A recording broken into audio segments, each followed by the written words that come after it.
Here, our objective is to find the solution of high order non-homogeneous differential equation involving trigonometric identity. Now, any high order differential equation can have a general solution y of x, which is equal to yc plus yp. Here yp is the particular solution and yc is the complementary solution. The complementary solution is equals to c1 into e raised to the power m1x plus c2 into e raised to the power m2x plus c3 into e raised to the power m3x up to n terms. Now let's look at a solve question to understand it more thoroughly. We have a solve question that states 2 into d square y over dx square minus 8y, which is equal to sine of 3x plus 1. We have taken this term as f of x, the function which depends on variable x. Now, this equation can also be written as 2 into y double dash minus 8y equals to sine of 3x plus 1. Now, we have transformed this equation into the function which depends on the variable r. The transformation of this equation would be 2 into r square minus 8. Now, we have taken this as f of r function which depends on variable r. First of all, we will have to find that r. We have found that r to be plus and minus 2. Hence, we can say that there are two roots, namely plus 2 and minus 2.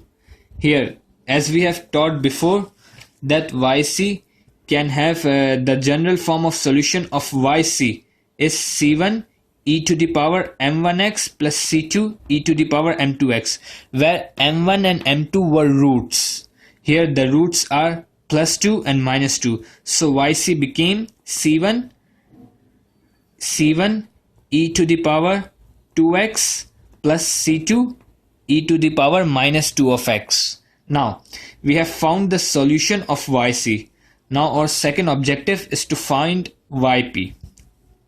We have found yp as 1 over f of r, function of r which depends on variable r, into function which depends on variable x.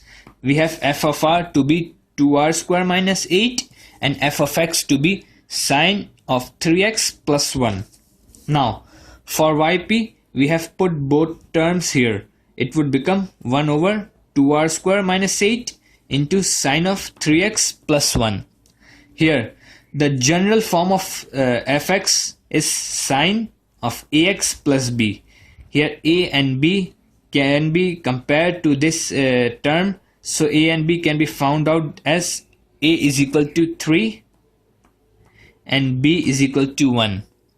Now, as we know a, in our general solution, we'll have to replace r square by minus a square.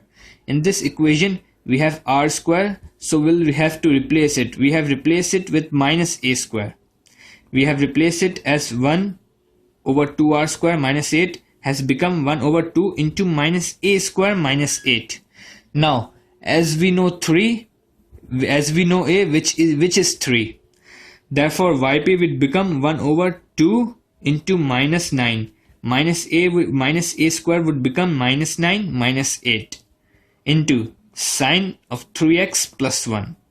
Now this can be further solved to yp, which is equal to minus 1 over minus 26 sine of 3x plus 1, or yp which is equal to minus 1 over 26 sine of 3x plus 1, which is our generals, which is the solution of our yp. Now, as we have talked before, that yx is equal to the sum of yc plus yp. Now, we have found yc to be c1 into e to the power 2x plus c2 into e to the power minus 2x, and yp to be minus 1 over 26 sine of 3x plus 1. So we will add them both. Yx is equals to yc plus yp. Therefore, c1 e to the power 2x plus c2 e to the power minus 2x minus 1 over 26 sine 3x plus 1. This would be the final and the last answer to this question.